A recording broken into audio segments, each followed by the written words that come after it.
ولا تحسبن الله غافلا عما يعمل الظالمون إنما يؤخرهم ليوم تشخص فيه الأبصار.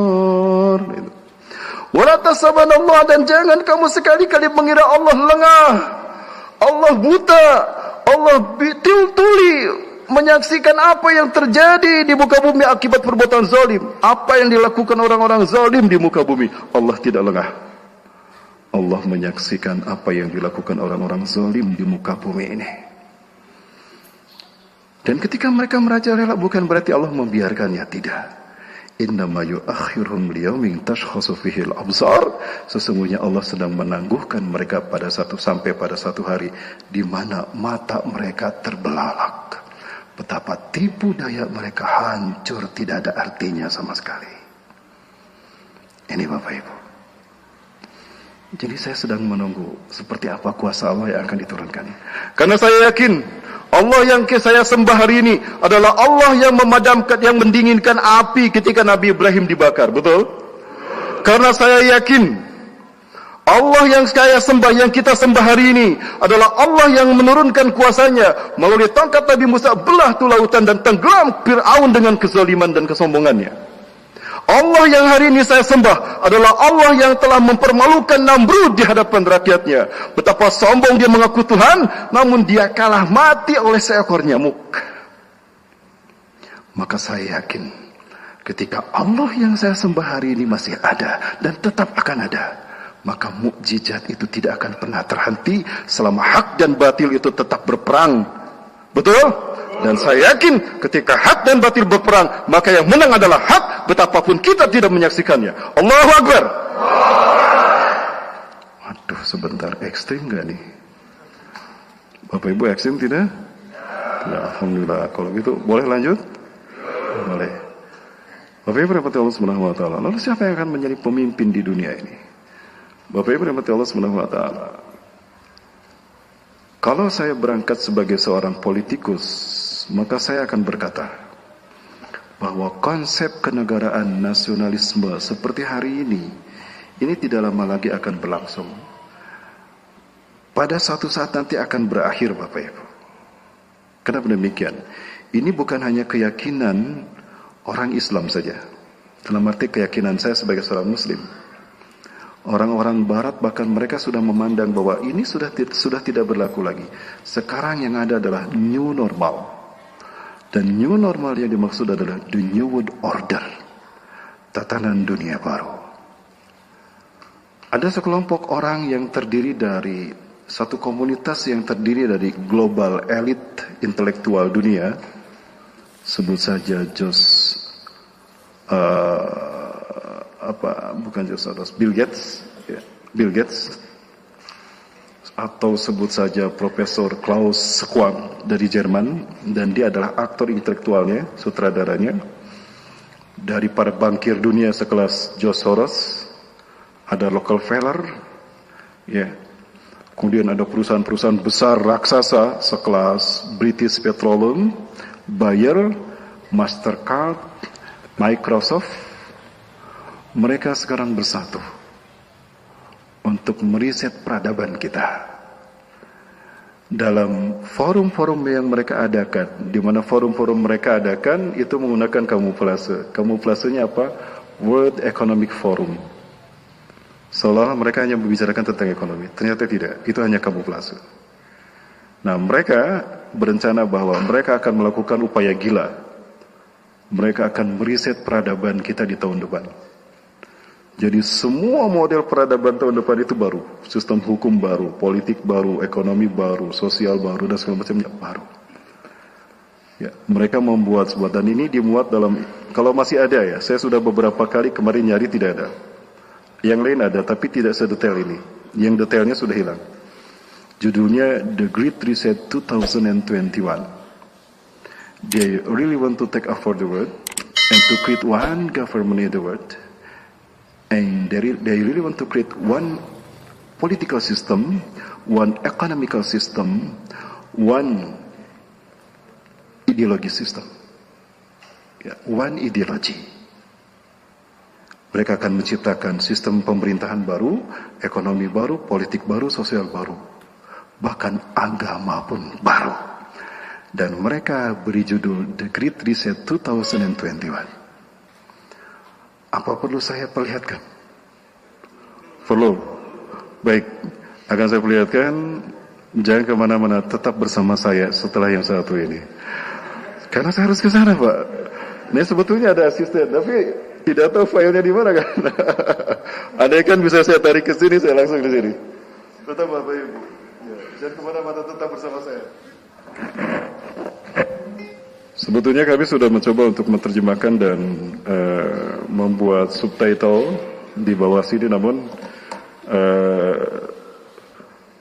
saya sendiri tidak bisa memindahkannya. Ini mungkin di laptop saya ada error sehingga dia tidak bisa disupport ke film ini. Jadi mohon maaf, subtitle yang dibuat oleh teman-teman tidak tampil di sini Bapak Ibu.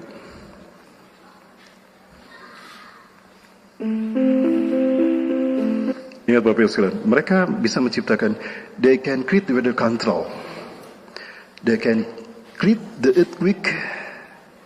Mereka bisa menciptakan kontrol cuaca.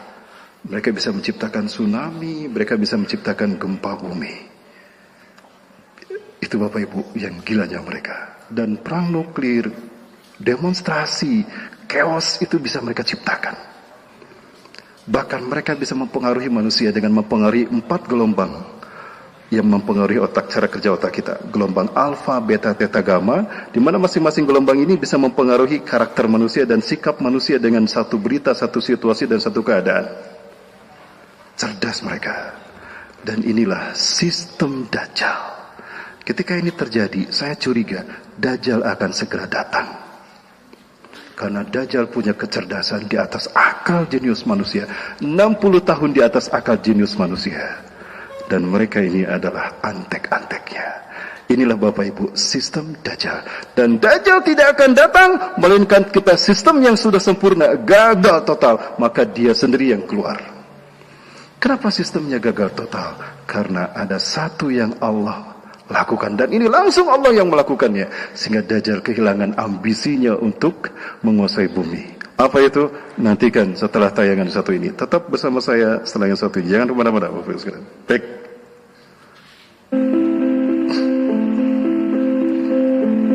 Perang itu skenario mereka. Perang dunia satu, perang dunia kedua, perang Irak, perang Kuwait. Dan siapa yang meraih keuntungan masif? Mereka para banker super kaya. Bencana alam mereka ciptakan.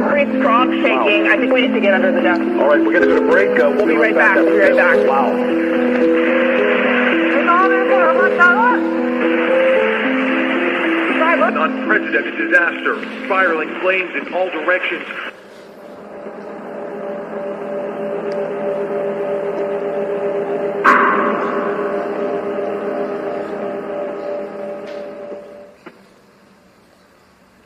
Hello from the World Economic Forum in Geneva. Cek.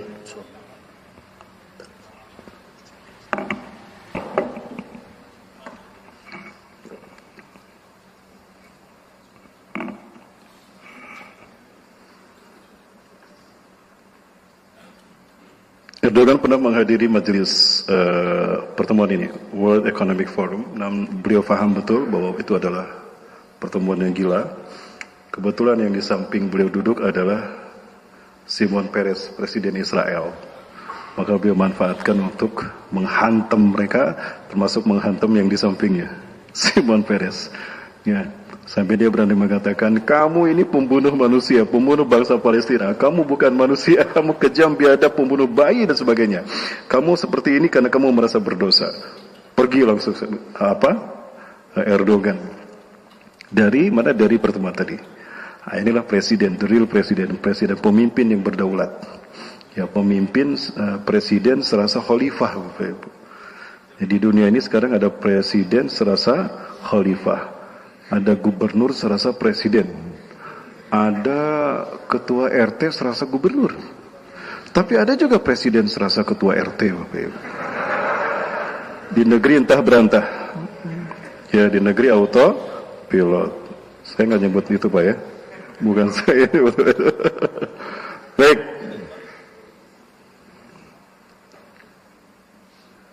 Hi, Hi and welcome to the channel today. Thank you so much for joining us. My name is Neil McCoy Ward and first...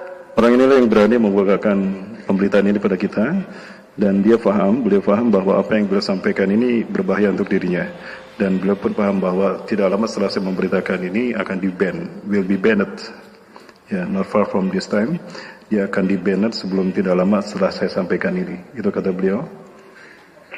Saya percepat Bapak Ibu ya, intinya sudah saya sampaikan. Pemimpin-pemimpin dari pertemuan ini sudah disebutkan. Sesuai mereka, ini sistem pemerintahan. Siapapun yang mau masuk pada ini, maaf. Jadi perusahaan-perusahaan raksasa yang mendukung kepada program gila ini, Bapak Ibu. Kenapa saya katakan program gila? Karena program gila mereka ingin mereduksi populasi manusia di dunia. Kenapa mereka ciptakan gempa bumi, bencana alam buatan? Karena mereka ingin mengulangi populasi manusia. Inilah yang disebut dengan reduction of population. Mereka ingin mengurangi jumlah populasi manusia. Hari ini tidak kurang kalau tidak salah 7,5 miliar penduduk bumi, dan akan mereka reduksi. Yang akan mereka sisakan pada akhirnya adalah 500 juta saja. Artinya yang harus dibuang berapa? 7 miliar manusia. Salah satu cara mereka menghilangkan populasi manusia dengan cara cepat, pandemi. Di sini dibahas COVID-19 ciptaan mereka. Jelas suara saya Bapak Ibu? Jelas, jadi nggak usah saya ulang ya. Pandemi COVID-19 ini adalah rekayasa mereka.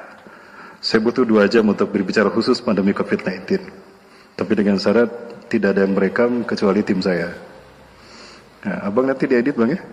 Ini tidak streaming? Tidak, nanti diedit Bang. Oke, baik. Nah, ini perusahaan-perusahaan besar dunia yang mendukung program gila ini. Tadi kita lihat ada Mastercard, ada Microsoft, ada Soros Foundation, BP, British Petroleum, ada British Petroleum. Ini perusahaan raksasa di dunia, Bapak Ibu. So BP is a energy company. Bayer, of course, International Chemicals.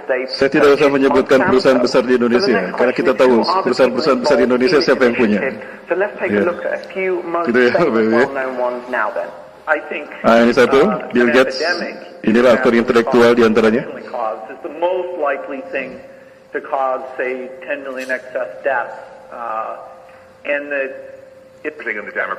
Kemudian ada George Soros dari Bankir Dunia. Clearly, I consider the Trump administration a danger to the world, but I regard it as a purely ada juga yang lain. phenomenon. Managing Director. Ketua IMF. Jadi IMF ini jelas merupakan bagian dari rencana gila ini juga. Chief Executive. What many people don't realize is that the Ini dari IMF Bulgaria. and the World Bank. The Great Reset is Ada juga ketua PBB. Dia tahu ini gila, tapi dia bagian dari itu. Ya, Antonio Guterres. must be awake of them and remind ourselves. British Petroleum inisialnya. So this is Bernard given a Ini ada ketua Mastercard. Jadi nanti sistem finansial kita akan diatur sama dia, tidak lagi menggunakan uang kertas Bapak Ibu. Uang kertas ini akan hilang. Maka saya bicara pada keluarga saya, jangan simpan hartamu di uang kertas, simpan dalam bentuk emas, karena emas nanti akan bermanfaat ketika mereka menghilangkan uang kita, finansial kita. Sekarang ini sebetulnya uang kertas kita tidak berlaku. Boleh saya tunjukkan? Tapi waktu akan lama lagi. Nanti saja, kalau mudah-mudahan suatu saat Allah takdirkan kita bertemu, kita bahas kejahatan mereka terhadap uang kertas kita. Dan jangan mengaku kita bebas dari riba ketika kita masih menggunakan uang kertas ini. Betapapun kita bersih, tidak melakukan riba, selama uang kertas yang kita gunakan, itulah debu riba. Akan datang suatu masa di mana manusia akan memakan harta riba. Sekalipun mereka tidak memakan harta riba, mereka akan terkena debu riba. Uang kertas itu adalah debu ribanya. Saya tidak berkata begini, tapi akan saya buktikan Bapak Ibu sekalian. Mudah untuk membuktikannya, tapi saya butuh waktu lama. Ya, baik Bapak Ibu, kita kembali ke laptop. Ya. Ya, ini bukan empat mata. Kita kembali ke laptop. Baik. There seems to be a lot of science. Perhatikan Bapak, ini kerja mereka, rencana kerja mereka dalam waktu dekat. Mereka ciptakan chaos. Gimana caranya chaos mereka ciptakan? Gampang, media massa punya mereka. televisi seluruh dunia punya siapa kalau bukan punya mereka? Ketika satu peristiwa terjadi satu negara, kompak seluruh dunia ramai memberitakannya karena media mereka punya. Tunjukkan di negara kita media yang bukan punya mereka. Ada yang bukan punya mereka? Punya mereka. FG, Pak. FG. Tapi kan tidak terkenal, Pak.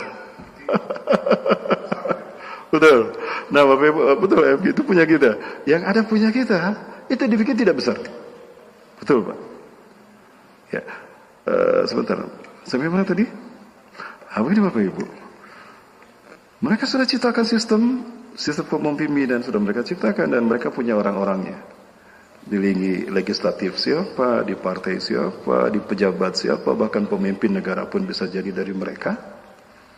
Ya, kemudian skenario mereka ciptakan, bagaimana bikin si ini, sekarang kamu yang berulah. Dia dibikin berulah. Lalu dipublish di media, maka rakyat marah. Ketika rakyat marah, dipicu dengan gelombang tertentu. Maka kemarahannya itu memuncak. Dan ini bukan hanya sekelompok orang. Ramai-ramai mereka marah. Dan digiring untuk berkumpul di satu tempat. Dan ini yang terjadi. Ini mereka ciptakan. Dulu saya tidak pernah membayangkan mereka bisa sehebat ini. Tapi demi Allah, inilah cara Dajjal menguasai manusia. Dajjal mengendalikan kita. Sadar tidak sadar, kita dikendalikan Dajjal.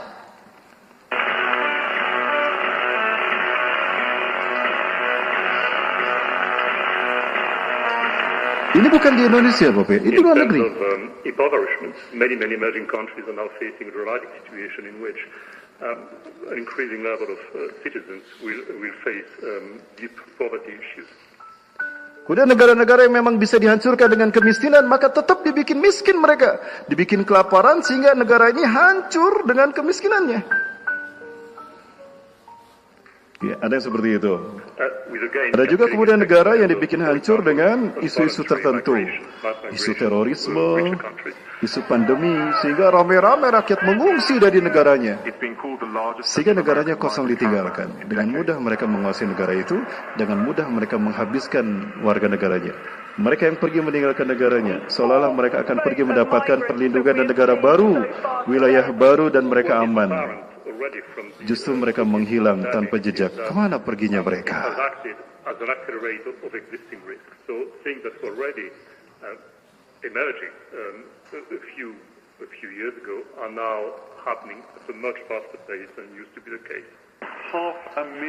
Kemana perginya mereka? Seolah-olah mereka dihadapkan, kamu akan mendapatkan wilayah baru, dapat suaka, dapat ini, tidak. Jadi akan ada kemusnahan-kemusnahan yang tidak bijak dia, ada penghilangan manusia. Pada akhirnya Bapak Ibu sekalian dan mata Allah, mereka akan mengontrol kita dengan menanamkan chip di dalam kepala kita. Dan ini sudah mereka coba, human augmentation. Inilah yang disebut dengan revolusi industri 4.0. And people keep saying to me, no Neil, you're talking nonsense. These things will never happen. We're decades, we're 30, 40 years away. Mungkin sebagian orang akan mengatakan ini, itu bohong lah, itu nggak ada artinya. Tapi inilah fakta yang kita harus tahu, Bapak. Like I said, it's essentially open a piece of skull, you remove about a coin-sized piece of skull, and then the robot inserts the electrodes. So this is our surgical robot. Bukan hanya robot yang akan mereka ciptakan dengan sistem seperti ini, bahkan nanti yang saya khawatirkan, manusia akan digalikan dengan cara seperti ini. Mereka mencoba melakukan hal ini kepada babi. Kenapa babi? Karena babi ini adalah makhluk yang paling dekat metabolismenya kepada kita manusia. Ketika Allah Azza wa Jalla, saya paham ini ya, karena ketika Allah Azza wa Jalla mengutuk manusia menjadi binatang, itu menjadi apa? Babi. Kalau tidak babi ya kera. Babi memiliki DNA yang mirip dengan manusia. Nah, kita lihat Bapak Ibu. Pada akhirnya nanti babi melakukan apa yang dilakukan manusia. Nah, ketika chip ini ditatam pada otak kita, kemudian ada reseptor di aktivitas gerak otak kita, itu terpancar sampai ke satelit, maka kita dikendalikan dan kita diawasi. Dulu saya khawatir dengan yang namanya vaksin. Ya, karena ini pernah dilakukan di Amerika pasca terjadinya kehancuran WTC. Ini agak berat saya Bapak Ibu. Inilah yang pertama kali saya angkat di media-media saya, di ceramah-ceramah saya. Karena sudah jelas mereka terang-terangan sebetulnya. Tapi sayang sekali hanya sedikit mereka yang menyadari ini. Bahkan saya dibilang gila ketika pertama saya menyampaikan ini. Ketika saya sampaikan faktanya, mereka baru percaya. Ya, jadi ada chip yang bisa masuk ke jarum suntik. Dulu ukurannya microchip. Sekarang mereka bisa menciptakan nanochip. Lebih kecil daripada microchip. Dan ini seperti debu, Bapak Ibu. Ditiup saja. Dan ketika ini mengalir dalam darah manusia, maka dengan mudah manusia dikendalikan lewat satelit. Saya tidak bisa panjang lebar menceritakan tentang ini, tapi inilah sistem yang mereka bangun. Dan satu yang menjadi ruh dari teknologi ini semua untuk menguasai dunia adalah teknologi. Maka mudah bagi Allah untuk menghancurkan ambisi mereka dengan teknologi dicabut dari muka bumi. Dari sini saya baru paham kenapa Rasulullah SAW mengatakan bahwa kita akan kembali ke zaman unta tanpa teknologi. Suma'utum ilama bada'atum, suma'utum ilama bada'atum. Kalian akan kembali ke zaman kalian tanpa teknologi. Jadi Rasulullah SAW menyebutkan nanti kita akan kehilangan listrik kita. Listrik akan padam. Ya, kapal terbang tidak bisa terbang, mobil tidak bisa maju, bahkan HP kita tidak jalan. Jadi jangan terlalu mahal Pak beli HP Pak. Jangan terlalu bagus Pak, nanti nggak kepake. Jangan terlalu bagus mahal beli mobil Pak, nanti nggak jalan. Kita akan kembali ke zaman unta. Sangat mudah sekali bosan. Dan bagaimana peristiwa itu akan terjadi? Ada banyak peristiwa-peristiwa besar. Salah satunya adalah perang demi perang. Dari banyak perang yang akan terjadi ada dua, saya bagi dua Pak. Ada perang Armageddon dan ada perang Malhamatul Kubra. Perang-perang inilah yang memunculkan pemimpin yang sesungguhnya di muka bumi. Ketika komunitas yang bernama negara hilang, ketika komunitas yang bernama kerajaan hilang, bahkan komunitas fakta NATO, APEC, AFTA, MEE semuanya hilang, yang ada adalah kepemimpinan yang sesungguhnya. Dialah Imam Mahdi. Dan beliau akan muncul ketika wafatnya seorang raja Arab, penguasa Mekah dan Madinah. Rasulullah SAW menyebutkan bahwa ketika penguasa Mekah Madinah ini mati, wafat, maka 3 putra mahkotanya akan berebut kekuasaan. Yaktatilu salasatun 'inda kanzikum. Akan berperang 3 orang laki-laki di sisi Ka'bah kalian. Inda kanzikum, para ahli hadis mentakwilkan di sisi Ka'bah kalian. Ya. Kulhum ibnu khalifatin, 3-3-nya anak raja. Khalifah dalam arti raja, karena pada saat itu tidak ada khalifah. Ya. 3-3-nya anak raja, artinya putra mahkota. Jadi ketika raja penguasa Mekah Madinah wafat, maka 3 putra mahkotanya berperang berebut kekuasaan.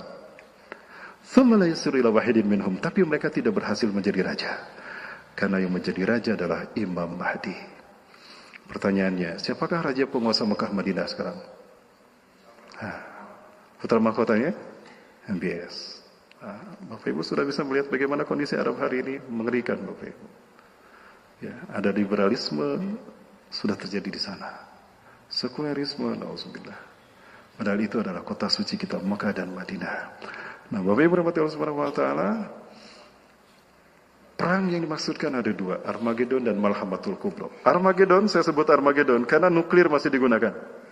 Adapun Malhamatul Kubra, tidak ada nuklir, tidak ada teknologi. Manusia kembali berperang menggunakan tombak, pedang, panah, dan kuda. Ya, ketepel boleh Pak? Nanti Bapak siapkan ketepel Pak. Ketepel betul ada Pak, bisa. Artinya senjata kita pada saat itu manual. Tidak ada teknologi. Tradisional. Tidak ada angka 47. Boleh saya perlihatkan simulasinya Bapak Ibu? Masih ada waktu? Masya Allah, semangat ternyata ya. Baik, Bapak Ibu rahmati Allah, saya perlihatkan ini hasil diskusi kami bersama teman-teman Bapak Ibu sekalian.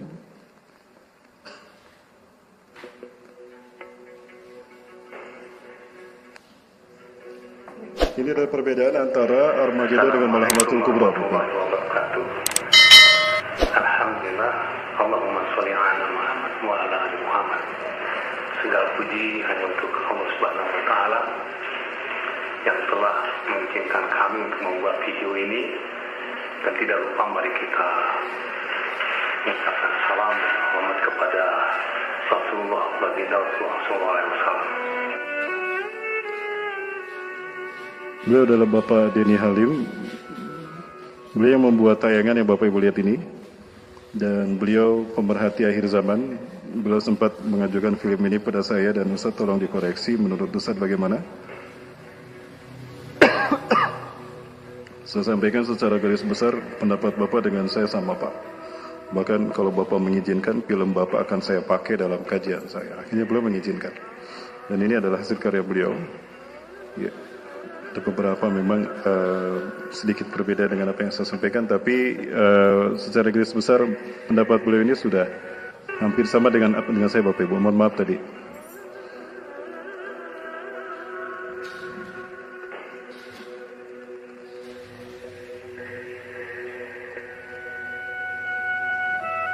Jadi kondisi geopolitik dunia hari ini lebih menjurus kepada memang akan terjadinya perang asimetris. Walaupun ada dominasi yang berbeda antara dulu perang dunia kedua dengan perang yang dimaksudkan ini. Artinya ada dominasi kepemimpinan, ada suksesi di conquer power, blok timur. Alhamdulillah, kami juga mencoba membuat sebuah simulasi. Kalau sampai terjadi perang dunia ketiga, maka ribuan bom akan menjatuhi ibu kota dan tentunya akan terjadi era yang tiba-tiba di planet bumi ini. Jadi belum melihat bahwa perang dunia ketiga nuklir ini akan memicu era es. Saya masih belum bisa memahami jika perang dunia itu bisa memicu terjadinya era es. Tapi saya memahami era es ini akan terjadi karena polar shift. Dan ini ada kaitannya dengan terbitnya matahari dari barat dengan munculnya dukhon. Jadi dukhon ini merupakan bagian dari combined disaster, dari bencana yang berangkai. Ya, polar shift, bumi bergeser, climate change, berubah iklim. Kemudian ada dukhon. Dukhon ini muncul setelah matahari terbit dari barat. Saya butuh 2 jam untuk menjelaskan ini Bapak Ibu. Suatu saat kalau kita ketemu lagi khusus kita bahas bilakah matahari terbit dari barat. Nah, insya Allah kita bahas itu ya. Nanti kan di jam tayang sama Bapak Ibu. Bersama saya ya. Di jam tayang sama Bapak Ibu ya. Di masjid ini insya Allah. Dan ini ada beberapa pemicu yang sebetulnya bisa menjadi pemicu perang dunia ketiga. Ya, seperti yang satu ini Bapak Ibu. Therefore, I have determined that it is time to officially recognize Jerusalem as the capital of Israel.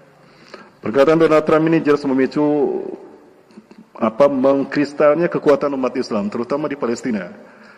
Karena dia mengatakan secara resmi seolah-olah dia adalah polisi dunia dan pengatur dunia, pemimpin dunia. Ketika dia mengatakan Yerusalem adalah ibu kota Israel, artinya nanti Al-Aqsa menjadi wilayah Israel. Maka dengan leluasa Israel akan menghancurkan kiblat kita yang pertama, Palestina. Ini di akhir nanti saya akan bicara tentang Palestina, Bapak Ibu. Boleh ya? Boleh kita bicara Palestina. Baik, Bapak Ibu, kemudian saya percepat. Nah, maka artinya nanti Palestina akan dipecah menjadi 2. Setelah dipecah menjadi kecil, sekarang pecah menjadi 2. Kalau kita berjalan, mentok, ke kanan itu Ramallah, nah itu akan menjadi wilayah Palestina. Ke kanan itu ke Ramallah, itu menjadi wilayah Palestina. Ibu kotanya Ramallah. Adapun ke kiri itu ke Yerusalem, itu menjadi milik Israel. Ibu kotanya Al-Quds, Yerusalem. Artinya Masjidil Aqsa akan masuk ke wilayah Israel, maka dengan mudah mereka menghancurkan kiblat kita yang pertama. Apa yang akan mereka lakukan kalau Masjidil Aqsa hancur? Nantikan di akhir pembahasan. Tetap bersama saya. Lanjut Bapak Ibu? Baik, Alhamdulillah. Kita lanjut. Maka apa jawaban dari Presiden pemimpin-pemimpin Islam, terutama Palestina? Ini dia jawabannya.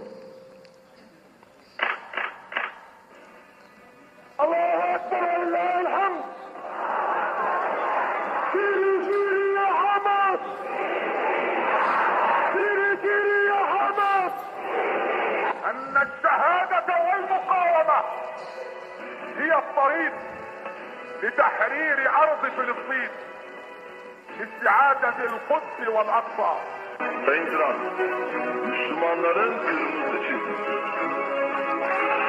Saat itu saya melihat bahwa negara-negara Arab mulai kompak. Mereka kompak bersatu untuk menentang apa yang dikatakan oleh Donald Trump. Saat itu mereka kompak, tapi sekarang coba lihat, sudah tidak kompak lagi. Dubai sudah menyatakan bergabung dengan Israel, betul? Bahrain, kecuali Qatar, Uni Emirat Arab menolak juga, Qatar juga menolak. Ini hanya beberapa analisa saja, tapi kita percepat Bapak Ibu. Seandainya perang nuklir ini terjadi, ini baru gambaran. Aslinya bisa jadi lebih berat daripada ini. Inilah gambaran perang nuklir jika terjadi. Seperti apa dunia? Pertanyaan saya, Pekanbaru masihkah tetap bertahan? Wallahu a'lam bishawab. Yang namanya nuklir, dia memiliki beberapa gelombang. Gelombang fusi elektron pertama itu menciptakan hawa panas dalam waktu cepat.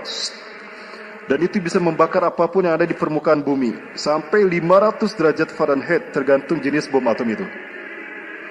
Ada dari natrium, ada dari helium, ya, dari hidrogen. Nah ini, gelombang fusi elektron yang kedua menghancur leburkan apa yang sudah dibakar.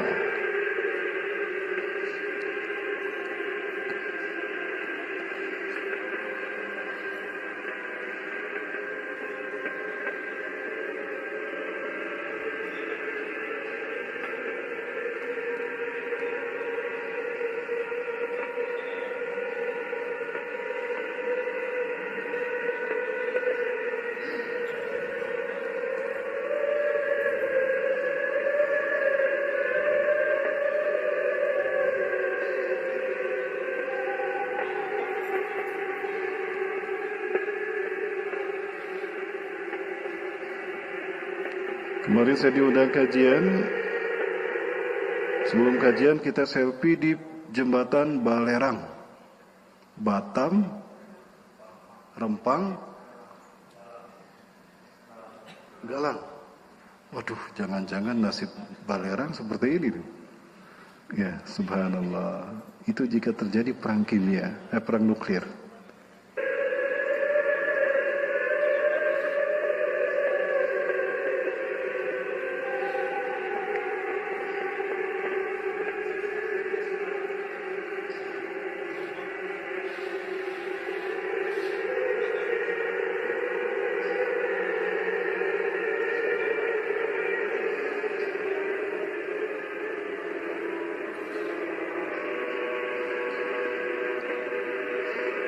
Perang ini tentu tidak akan menyisakan daging-daging manusia, karena daging manusia hangus terbakar.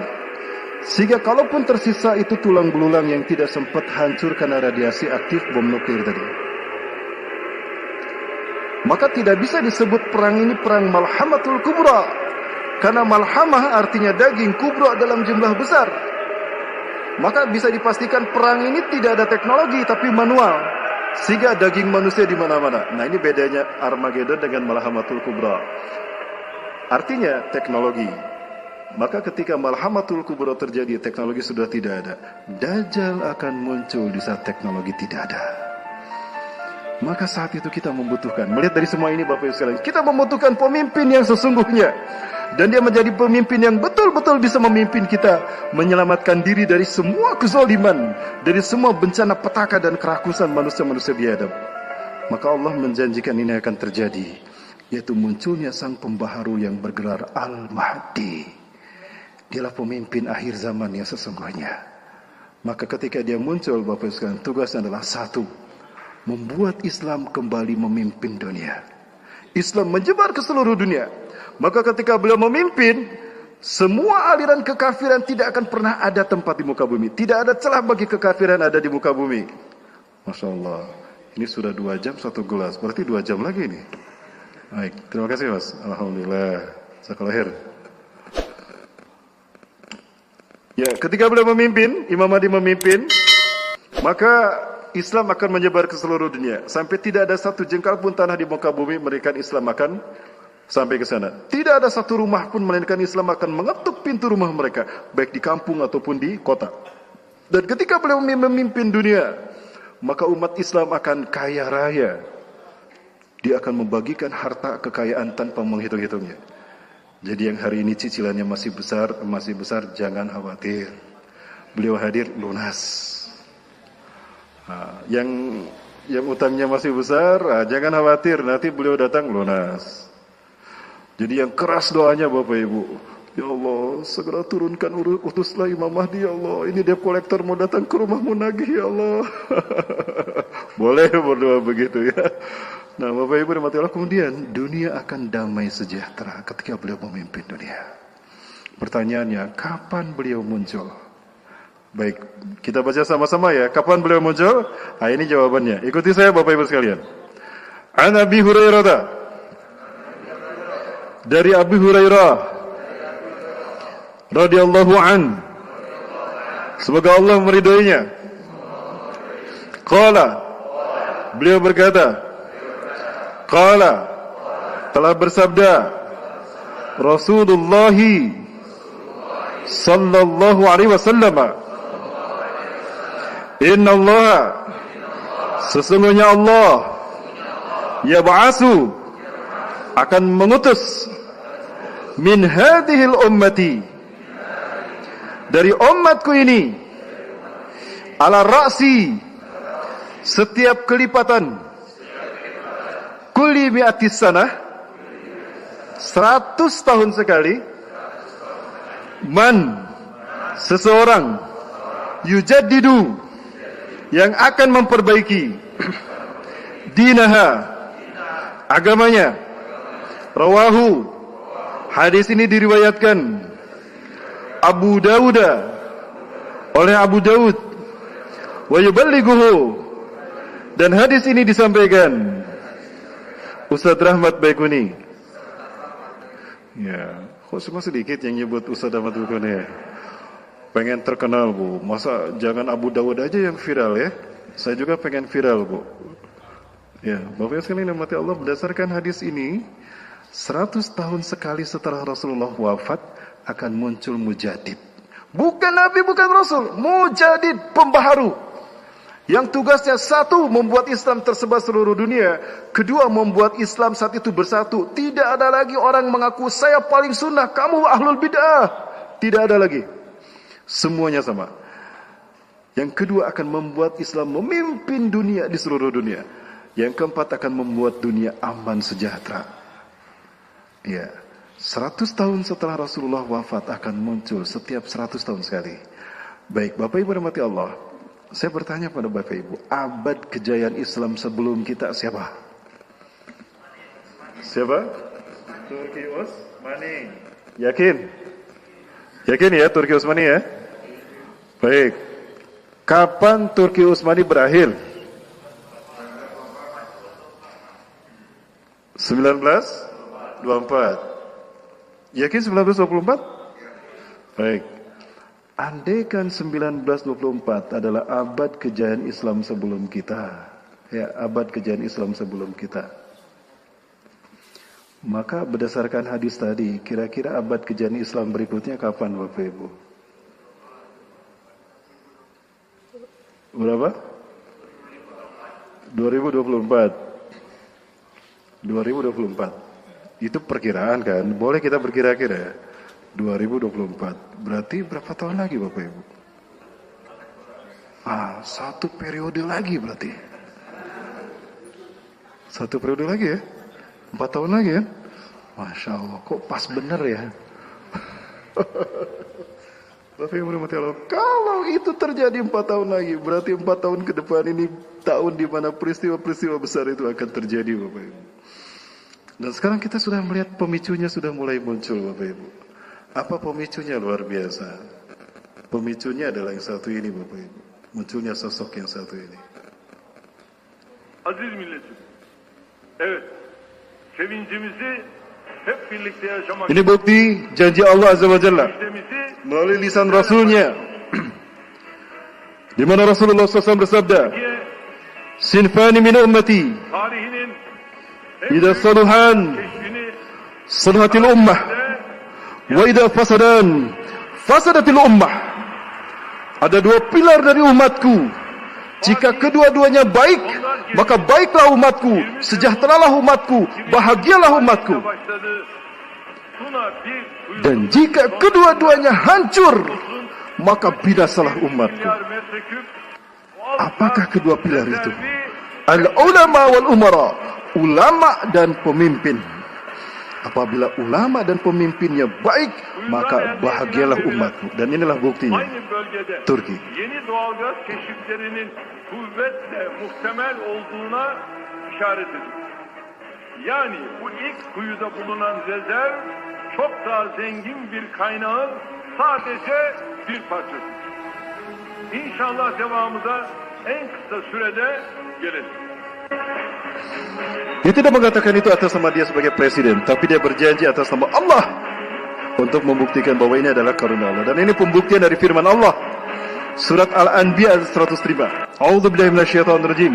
Walaqad katabna fi zaburi min ba'di dzikri anal arda yarisuha ibadiyas salihun. Dan sungguh kami telah menetapkan di dalam kitab Zabur setelah kami tetapkan di Lauhul Mahfuz. Bumi ini Allah wariskan kepada hamba-hambaku yang saleh. Artinya, jika ulama dan pemimpin satu kaum itu baik, benar, maka bahagialah umatku. Sebaliknya, jika pemimpin dan ulamanya buruk, hancur umatku. Bapak hormati Allah. Tolong angkat tangan yang hadir di sini. Angkat tangan yang hadir di sini yang pernah mendengar Brunei Darussalam diberitakan terkena bencana alam. Sekali saja seumur hidup kita mendengar berita di TV menyampaikan Brunei terkena tsunami, gempa atau apa. Pernah? Seumur hidup belum? Indonesia? Allahu Akbar. Sering ya? Kok saya nggak nyadar ya? Oh, ekspresi saja Bapak Ibu. Kenapa kita yang paling banyak terkena bencana sementara Brunei itu belum pernah kita dengar? Bukan belum pernah terjadi, kita belum pernah mendengar. Bukankah kita mayoritas ulama? Bukankah kita mayoritas muslim? Ulama kita hebat-hebat sekali, ceramah ribuan tuh. Mungkin kalau UAS yang ceramah di sini sekarang penuh nih masjid nih. Tapi karena yang ceramahnya Ustadz akhir bulan ya kayak gini akhir bulan. Ya. Lalu kenapa bencana menimpa kita? Itu tadi, ulama dan umaranya. Brunei rahasianya adalah mereka menerapkan syariat Islam. Dan itu diucapkan oleh pemimpinnya. Dan kepemimpinannya berdasarkan bimbingan ulama. Bahkan ketika ulama di negara kita ini tidak dihargai, bahkan dibacok sama orang gila, seolah-olah tidak ada celah bagi ulama kita untuk merasakan kenyamanannya. Maka Sultan Hasan Al-Bolkiah bertanya, wahai ulama Indonesia, jika anda tidak dihargai di negara anda, kami Brunei Darussalam siap memuliakan anda. Malu Pak saya sama Brunei. Ya, jadi kayak tinggal di autopilot saya nih ya. Nah ini Bapak Ibu yang terjadi seperti itu. Ya, dan ini rahasianya. Bapak Ibu rahmati Allah. Kebangkitan Imam Mahdi ini akan muncul untuk membuktikan bahwa Yahudi tidak akan pernah bisa menghancurkan Masjidil Aqsa. Kenapa demikian? Bapak Ibu lupakah kita? Bapak Ibu saya minta waktu 10 menit lagi boleh? Boleh. Setengah jam. Masya Allah, 10 menit lah ya. Baik Bapak Ibu rahmati Allah, lupakah kita? Di balik kita sedang santai dan kita bekerja dan kesana kemari Bapak Ibu. Jangan lupakan kiblat kita yang pertama. Di saat saya menziarahi terakhir kali, mungkin ini masih aman Bapak Ibu. Ya, ini perjalanan kami ke Masjidil Aqsa 2 tahun ke belakang. Saya untuk tahun ini, bulan Maret terakhir, kemarin bulan Maret, ada sebetulnya, tapi saya tidak bisa menyampaikannya di sini. Ya. Ini perjalanan kami ke Masjidil Aqsa. Nah, ini yang kita lalui, jalan melalui Babul Amud dari pintu yang lebih dekat kepada hotel kami. Seperti inilah gambaran Old City atau Baitul Maqdis, atau orang Israel menyebutnya Yerusalem. Ini adalah situasi di mana para nabi dan rasul dibesarkan. 1.500 nabi dan rasul lahir dan dibesarkan di sini. Semuanya Bani Israel. Nah, dari jauh sudah kelihatan Qubatus Sahara. Nah, kita bersebat. Pintu menuju Masjidil Aqsa Itu terlihat berwarna hijau. Nah ini dia. Kalau kita melihat pintu seperti ini, berarti kita sudah memasuki, mendekati areal Al-Aqsa. Di mana di pintu gerbang ini, di depannya ada tentara Yahudi berjaga-jaga lengkap dengan senjata mereka. Ini kamera tersembunyi yang ada di dada saya. Saya simpan di sini, kameranya gitu. Seolah-olah kamera ini tidak saya nyalakan. Tapi saya lagi begini pakai sorban saya, maka tentara Israel, alhamdulillah, dan CCTV mereka tidak mencurigai saya. Nah ini tentara Israel. Yang sebelah sini 1 orang. Sebelumnya hari kemarin saya mendapati 3 orang Bapak Ibu, dan itu lengkap senjatanya begini, AK-47 segala macam. Dan mereka muda-muda. Taksiran saya paling tua paling 30 tahun. Mereka muda-muda, mungkin ada yang 19 tahun. Dan itu dari seluruh dunia Bu. Karena bahasanya beda-beda. Yang ini bicara bahasa Latin, ini bahkan ada yang Filipin. Bicara bahasa Filipin, wajah Asia. Yang belum saya temukan wajah orang Indonesia. Apalagi wajah orang Pekanbaru. Jangan, jangan ada. Insya Allah tidak ada. Yang ada adalah Pekanbaru yang ikut membebaskannya. Amin. Nah, melewati pintu ini berarti kita sudah memasuki Al-Aqsa.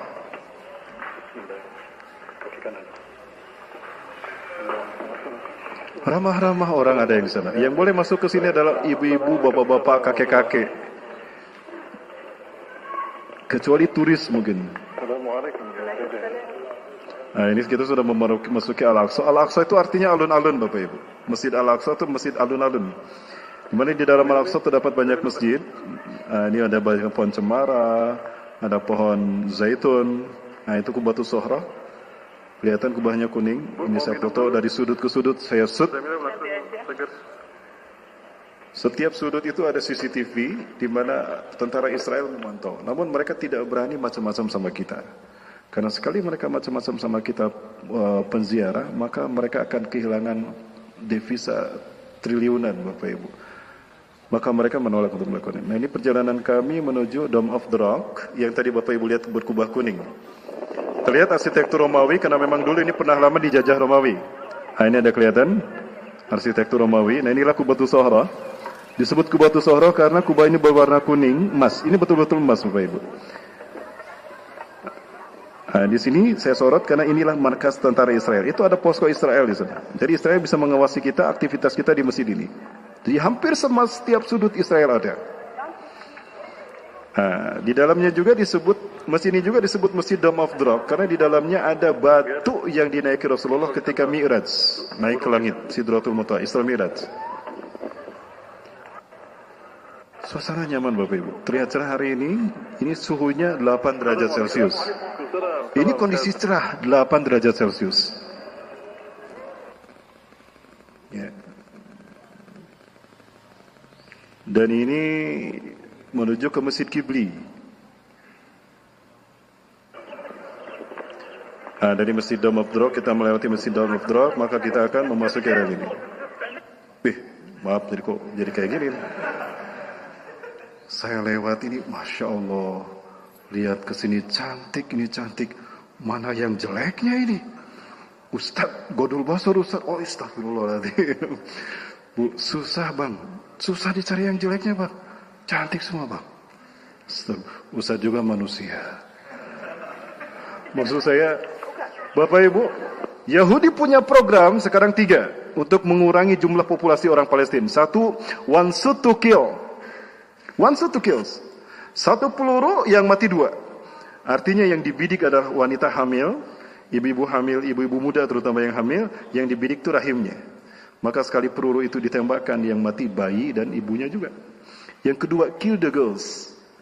Culik gadis-gadis, fitnah gadis-gadis itu seolah-olah dia melakukan kejahatan, membawa pisau untuk membunuh Israel, apapun, padahal pisaunya nggak bawa. Ketika ditanya begitu, seorang tentara melemparkan pisau, itu pisaunya ada, disut. Nanti dipublish ke dunia.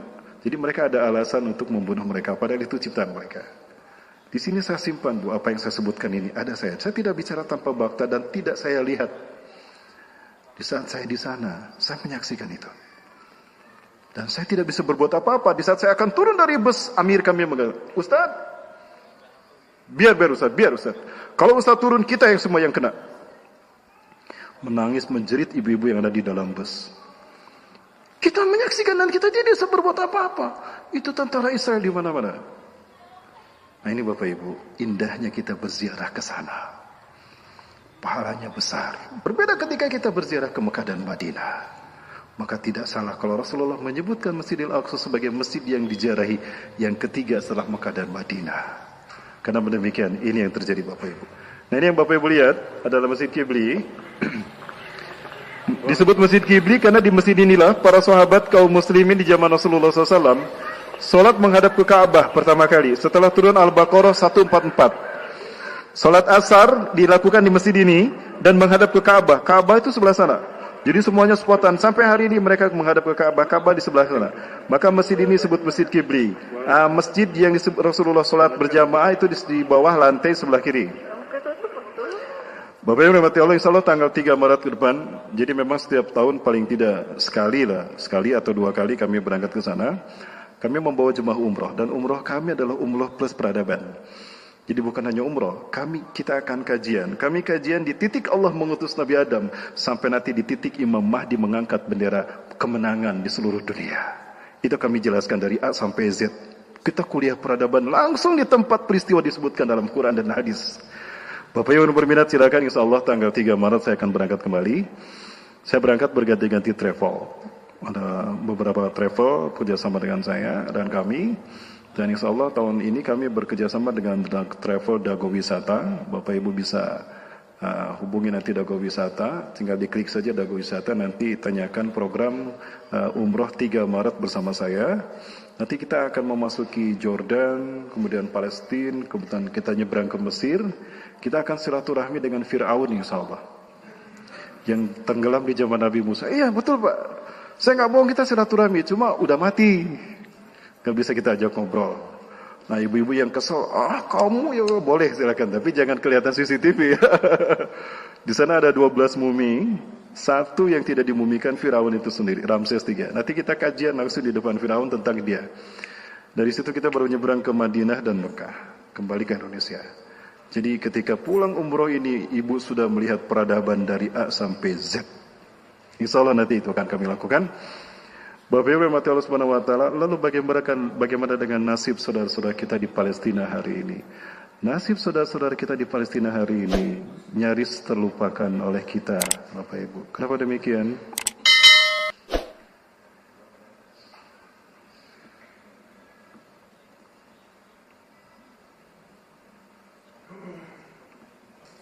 Beginilah nasib kaum muslimin Palestina, Bapak Ibu. Dan saya khawatir kita tidak punya hujah untuk menjawab setiap hujatan mereka jika mereka menuntut kita di hadapan Allah. Sebentar Bapak Ibu.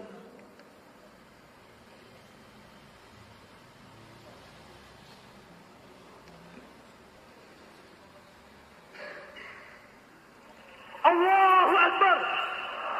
Allahu Akbar. Beginilah Palestina sejak zaman dulu. Mereka dijajah.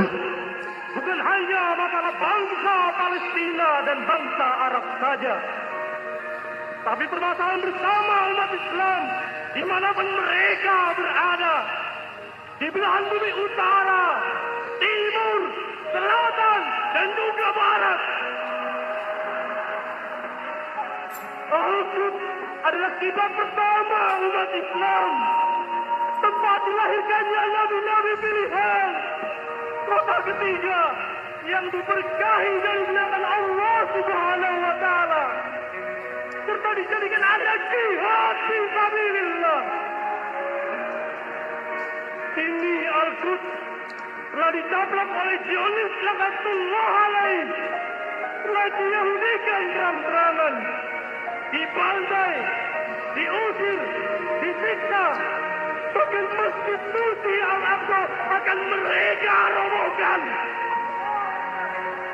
Wahai umat Islam, bangkitlah kalian. Sungguh telah tiba saatnya untuk berjihad. Genderang perang telah berlalu.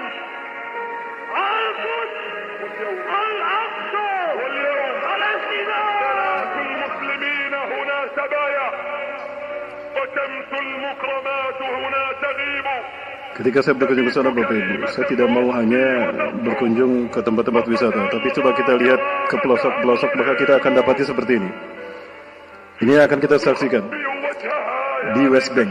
Palestina terbagi dua, ada West Bank tepi barat, ada Gaza Strip jalur Gaza. 12 provinsi di Palestina, 11 sudah mereka kuasai West Bank. Yang tersisa adalah Gaza Strip jalur Gaza, itu belum mereka kuasai. Insyaallah Allah akan tetap mempertahankan jalur Gaza ini. Kenapa mereka berani membunuh anak-anak dan memperlakukan anak-anak seperti ini? Karena mereka yakin hari ini telah lahir pemuda yang nanti akan mempermalukan Dajjal di mata umat manusia di dunia. Dan pemuda itu sudah ada hari ini. Maka mereka mengincar anak-anak kecil tadi. Ini Durrah As-Shahid usianya 12 tahun. Tidak kurang dari 20 peluru merobek perutnya dan kemaluannya. Beginilah perilaku anak cucu babi dan kera.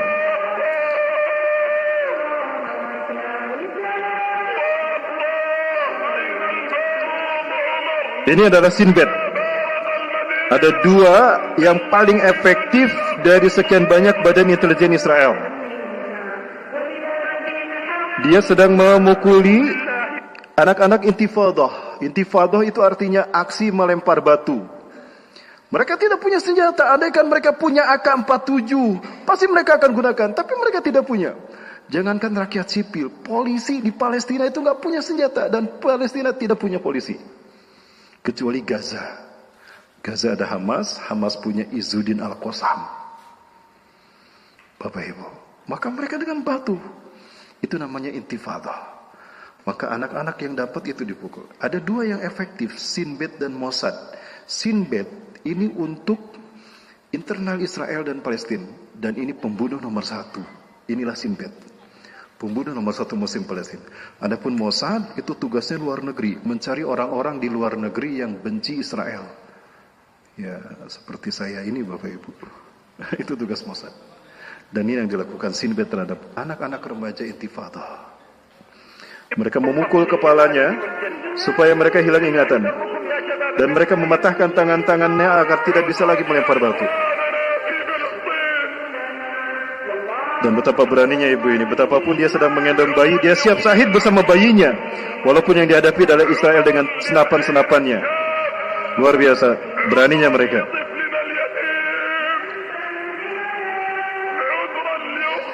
Dan inilah pemandangan yang terjadi ketika kita tidak ada. Namun ketika kunjungan para wisatawan Indonesia datang, ini berhenti, Bu. Jadi mereka sangat beruntung sekali ketika kita datang. Pertama, ketika kita datang, semua kekerasan itu berhenti.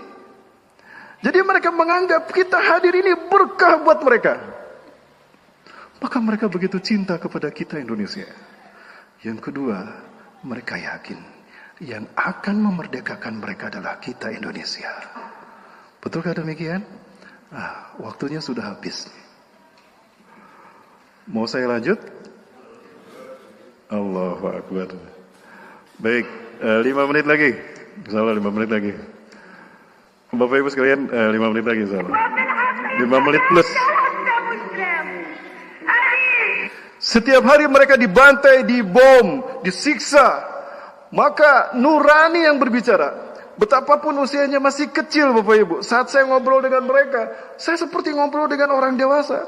Karena kata-kata mereka bukan kata-kata anak kecil, tapi kata-kata dewasa. Nurani yang berbicara. Dan inilah nurani-nurani anak-anak kecil tadi. Keluar dari hati. Dan ingin mengetuk mereka yang masih mempunyai hati. Yang masih mempunyai nurani.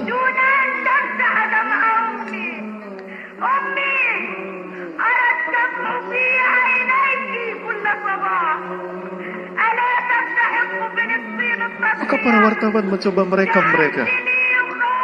Luar biasa.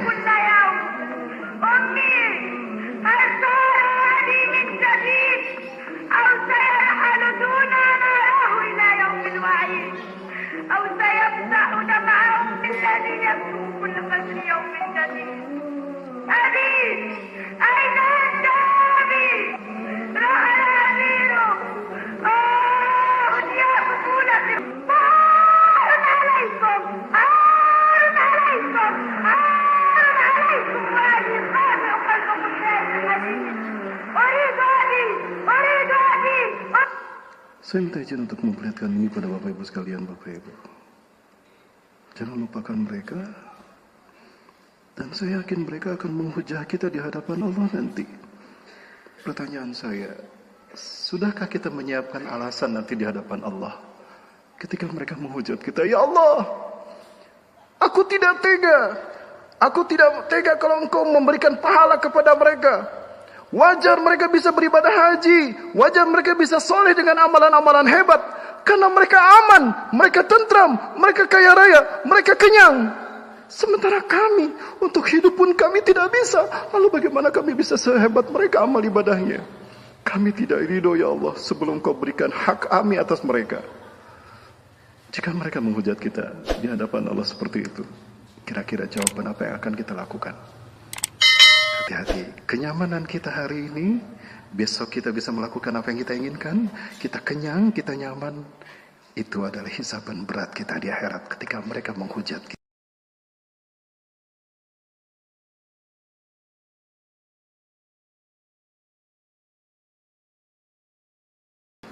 Apakah bangsa ini sudah kehilangan rasa malu dan rasa syukurnya?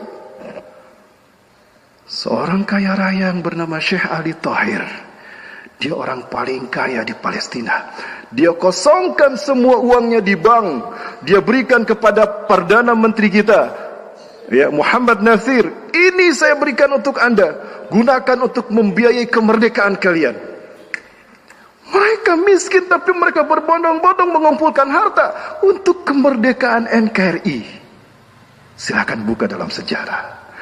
Dan ketika Presiden Soekarno selesai mengucapkan naskah proklamasi, negara pertama yang mengakui kemerdekaan kita adalah Palestina.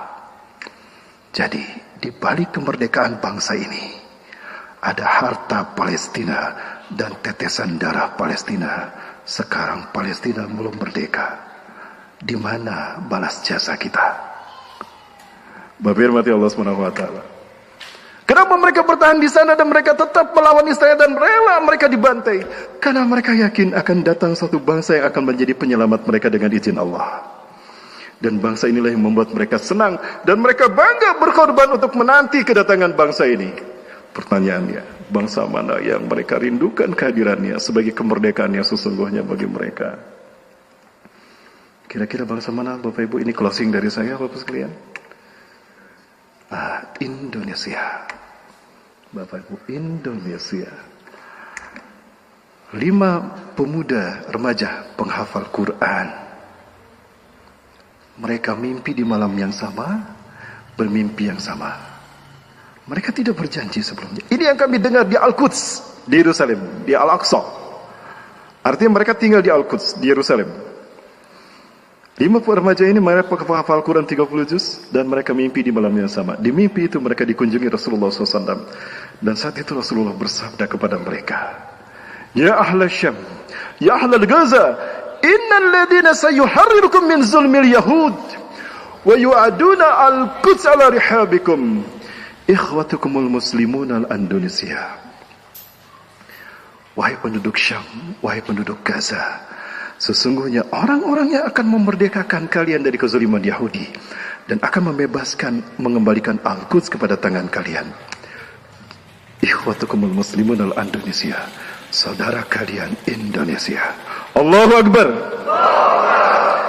Baik, Bapak Ibu rahmati Allah Subhanahu wa taala.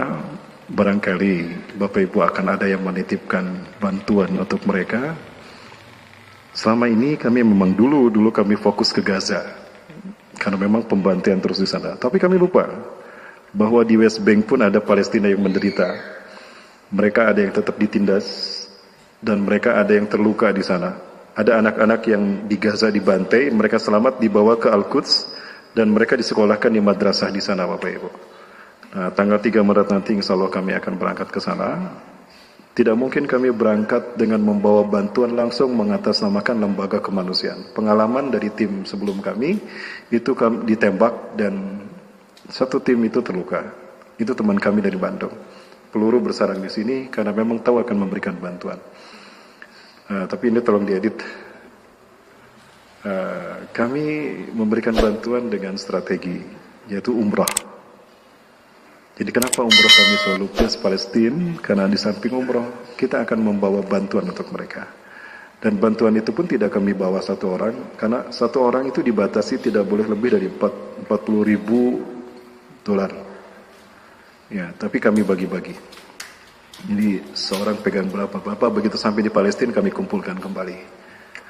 Nah, itu yang kami lakukan, sehingga kami datang langsung ke sana. Atau Bapak Ibu ingin datang dengan tangan Bapak Ibu diberikan pada mereka, silakan. Bapak Ibu boleh berangkat dengan kami tanggal 3 Maret tahun depan, insyaAllah.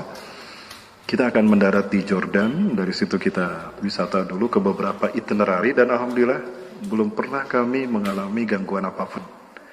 Selama kami melakukan ini sejak 2016, Alhamdulillah kami aman. Nah, maka tahun depan pun kami akan melakukan ini. Bapak Ibu yang ingin membantu silakan. Ustaz, ada tim? Ada tim? Itu gimana? Oh, Ustaz. Bapak Ibu nanti akan ada yang keliling. Silakan Bang yang mau keliling. Bapak Ibu, ini saya sudah minta izin ke panitia untuk melakukan ini. Kita buktikan Bapak Ibu kecintaan kita kepada Palestina dan kepedulian kita pada mereka.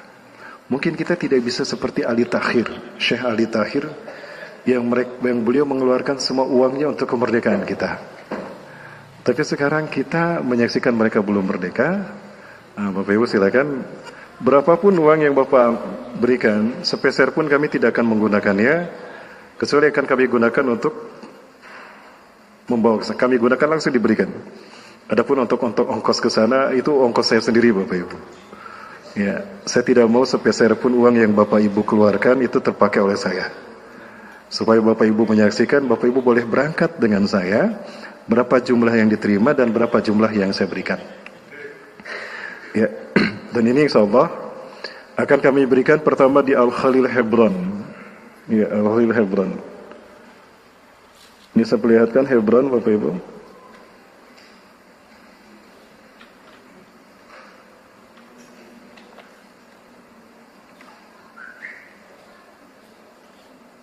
Ini perjalanan kami ke Al-Khalil Hebron. Kenapa kami ke sini? Di sini terdapat Masjid Nabi Ibrahim alaihissalam. Disinilah berpisahnya Nabi Ibrahim dengan keponakannya, Nabi Lut alaihissalam. Nabi Lut adalah putra Haran, Haran adik Nabi Ibrahim. Di sini terdapat jasad, kata riwayat yang sahih dan dia mu'tabar, masyhur. Para ulama sebagian besar sepakat di sini terdapat jasad Nabi Ibrahim dimakamkan menurut versi yang mu'tabar sekali lagi. Jasad Nabi Ibrahim berdampingan dengan Siti Sarah, ada Nabi Yusuf dan Nabi Yakub. Sebelah sini ada Nabi Ishak dan istrinya, Nabi Yakub dengan istrinya. Nabi Yusuf ada di situ juga. Ya. Beginilah suti Hebron. Ketika kita datang pertama kali ke Hebron, maka kita akan disambut dengan anak-anak yang mengemis. Hebron dulunya mereka kaya raya Bapak Ibu. Mereka kaya raya karena mereka punya bisnis di luar Hebron. Namun ketika mereka pergi berbisnis 5-6 hari, ketika pulang rumah mereka sudah dihancurkan Israel. Jadi saya tahu, si Fulan pergi berapa hari, lebih dari 3 hari rumahnya langsung dihancurkan. Orang Israel tahu si Fulan rumahnya di mana. Ini hebatnya mereka. Maka setiap kali orang Hebron pergi, maka tidak bisa balik lagi. Sehingga hari ini mereka tinggalkan bisnis mereka di luar, mereka berkumpul di Hebron, hidup, makan, tidak makan, mereka tetap di sana. Sampai pun mereka mati kelaparan di sana. Maka Bapak Ibu akan menyaksikan, mereka yang kaya raya dulunya, mereka akan mengemis kepada kita. Bapak Ibu sampai di antara mereka ngantri mencari makanan dari bantuan-bantuan yang ada. Nah, Bapak Ibu yang ingin langsung ke sana juga boleh berangkat bersama kami. Kita nanti akan ke Hebron, Al-Khalil. Kita menyebutnya Al-Khalil. Hebron itu sebutan Israel. Ya, dan disinilah terdapatnya Masjid Nabi Ibrahim alaihissalam dan makom Nabi Ibrahim Siti Sarah. Ada juga yang menyebutkan ini makbarah.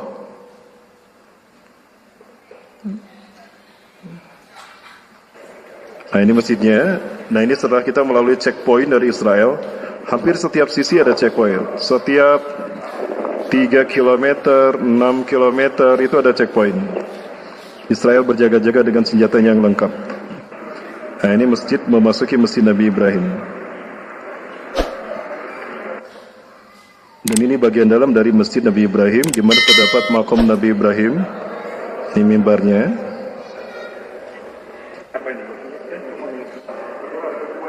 Seperti ini bagian dalam dari Masjid Nabi Ibrahim. Ini saya ngobrol sekali-kali dengan ini orang Palestina. Ini makam Siti Sarah. Ini Rifqah binti Batwail. Ini ibunda dari Nabi Yakub alaihissalam, istri dari Nabi Ishak alaihissalam. Ya Bapak Ibu dan mata Allah. Selain dari ke Hebron, kita akan mendatangi rumah sakit di mana dirawatnya anak-anak atau siapapun korban pemboman Gaza. Itu dibawa ke Yerusalem. Ketika di Gaza tidak bisa diobati, itu akan diobati terakhir di rumah sakit Indonesia, Bethlehem. Kalau tidak di rumah sakit Indonesia, ada yang dibawa ke Al-Quds. Nah, kami akan datang ke Al-Quds. Kami langsung ke rumah sakit itu, membantu mereka yang korban pemboman Israel. Ini yang luput dari bantuan. Selama ini Gaza terus. Lalu orang Gaza yang terluka dibawa ke mana? Nah, ini yang luput. Dan yang ketiga, kita akan membiayai anak-anak yatim yang nanti akan menjadi mujahid akhir zaman. Itu ada tidak jauh dari Al-Quds, dari Masjidil Aqsa. 3 titik itu yang kami perhatikan, dan ini luput dari bantuan-bantuan NGO yang lain. Itu kami berikan sendiri, atau Bapak Ibu yang mau bergabung sekali lagi silakan. Tanggal 3 Maret tahun depan kami akan berangkat.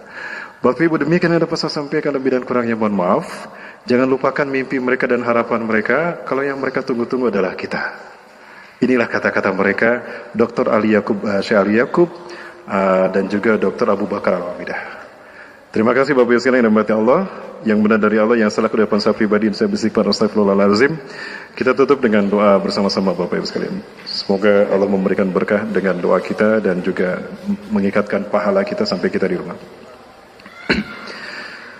أعوذ بالله من الشيطان الرجيم بسم الله الرحمن الرحيم حمدا شاكرا حمدا نائما حمدا يوافي نعمه ويكافئ مزيده يا ربنا لك الحمد كما ينبغي لجلال وجهك الكريم وعظيم سلطانك اللهم صل وسلم على حبيبنا ونبينا محمد صلى الله عليه وسلم بطيب القلوب ودوائها وعافية الأبدان وشفائها ونور الأبصار وضيائها وصل على آله وصحبه أجمعين اللهم أنت ربنا لا إله إلا أنت خلقتنا ونحن عبادك ونحن على عهدك ووعدك ما استطعنا نعوذ بك من شر ما صنعنا نبو لك بنعمتك علينا ونبو بذنوبنا فاغفر لنا فإنه لا يغفر الذنوب إلا أنت اللهم اهدنا ووفقنا إلى الحق وإلى صراطك المستقيم بجلالك الكريم يا أكرم الأكرمين ويا أرحم الراحمين اللهم اعكس قلوب العلماء اللهم اعكس قلوب العلماء والزعماء والمسلمين من نومهم ومن غفلتهم العميقة واهدهم سبيل الرشاد اللهم أعز الإسلام والمسلمين وذل الشرك والمشركين وانصر عبادك الموحدين ودمر أعداءك أعداء الدين وقنا والمسلمين من شر مصائب الدنيا والدين اللهم أنجِ المستضعفين من المسلمين والمسلمات في سوريا اللهم أنقذ المستضعفين من المسلمين في فلسطين وفي كل بلدان المسلمين عامة اللهم اشدد وطأتك على الكفار اليهود وحزبهم الذين يحاربون دينك ويقاتلون المسلمين ويقاتلون أبناء المسلمين خصوصا في فلسطين وفي كل بلدان المسلمين عامة اللهم شتت شملهم وفرق جمعهم واجعلنا في نفورهم اللهم ربنا تقبل منا إنك أنت السميع العليم وتب علينا إنك أنت التواب الرحيم ربنا آتنا في الدنيا حسنة وفي الآخرة حسنة وقنا عذاب النار سبحان ربك رب العزة عما يصفون وسلام على المرسلين والحمد لله رب العالمين